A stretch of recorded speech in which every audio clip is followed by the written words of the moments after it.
Good day mga boss, another day, another episode po ng ating Beginner Tips 101 Layer Poultry Farming. Ang tanong po, gaano katagal bago mag-start mangitlog ang manok pagkatapos na i-deliver?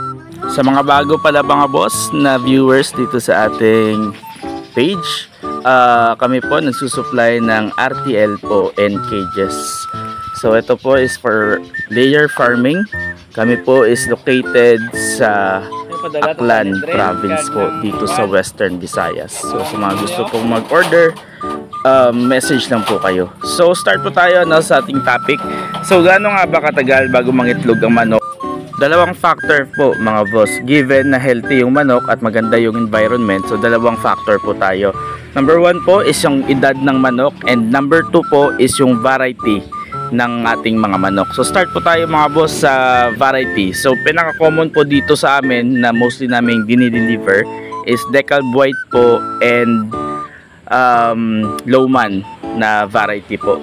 So ito pong dalawang variety, nagsa-start po yan sila mangitlog around 19 to 20 weeks old po. So kapag dineliver po yan sa inyo ng 17 to 18 weeks old, so expected po mangingitlog po yan within 2 to 3 weeks. So medyo maliit pa po yan yung itlog niya sa start, and then medyo mababa po pa yung egg production niya. So on the other hand naman po, so meron pa po tayong ibang variety ng RTL or ng layer na hybrid. So meron pa po tayong Bovans, meron pa po tayong H&N, and then meron pa yung isa, yung High 6, and marami pa po yan actually. Meron pa po yung mga Bobcat. So mga ganyan pong variety, nagsa-start po yan sila normally 21 to 22 weeks of 20 weeks old po sila nagsa-start.